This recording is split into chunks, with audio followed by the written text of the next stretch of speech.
So we're going to do a summary here of the ancient text, the Book of Jubilees. I do start each of these with a canonized scripture verse referencing a non-canonized book. The Book of Jubilees is not canonized because I haven't, because we've talked about it. I'm just showing it here in our time together. Numbers 21:14 says this: "Therefore it is said in the Book of Wars of the Lord, Wahib in Supra, the brooks of Arnon." It goes on, but basically in Numbers 21:14, it references this other book, the Book of the Wars of the Lord. So let's talk about this Book of Jubilees because we're doing these summaries. So supposedly, the story is written from the viewpoint of the angel who was telling some things to Moses when he was on Mount Sinai. We know that Jubilees was written between 100 and 200 BC. It is cited in the Qumran Damascus document in some pre-Christian texts.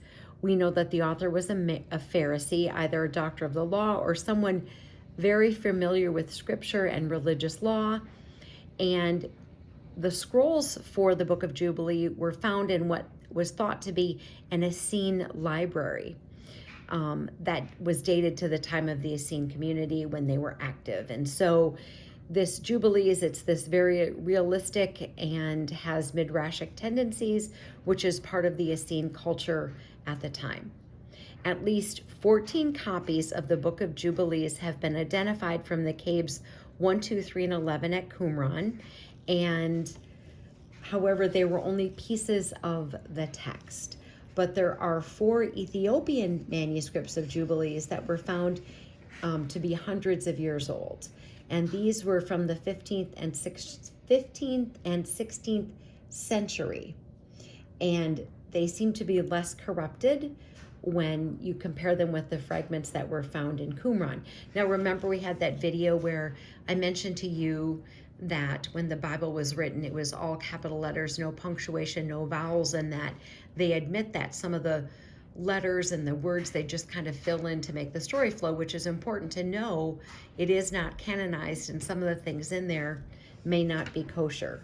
So, but the Book of Jubilees uses a solar-based calendar, and there are laws, rites, and functions and things noted in Jubilees. And it also says here in the summary that circumcision is emphasized in both humans and angels. And in the Book of Jubilees, we find the origin of the wife of Cain, and there's some information there about angels and the beginning of the human race, demons coming into existence, etc. And we do know that in the Book of Jubilees, and in some fragments of another work, Mastema is mentioned. Mastema is Satan.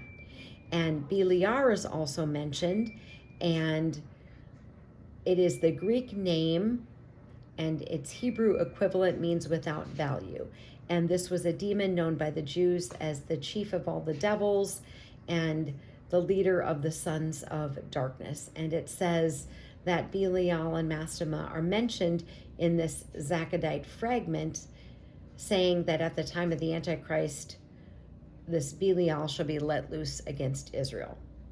And also, a couple other things here that I want to tell you, that it says that the angels converse in Hebrew as their heavenly tongue, and it says that all men spoke Hebrew until the time of Babel, when the Hebrew language was lost. And the entire text is based upon the numbers 49 and 50, etc. You can look other things up in scripture that are 49 and 50. But it says in the Book of Jubilees that the angels were sent to teach men.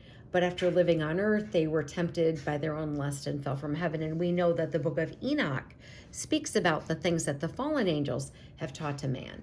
So this was just a little bit of information. We're almost out of time. I was nearing the end of what I wanted to share with Jubilees. So this is just a summary of this ancient text, because we know that these fragments were found in Qumran, and thus we've got these non-canonized books. Armor up, we ride at dawn. May God bless you as always. Have a great day.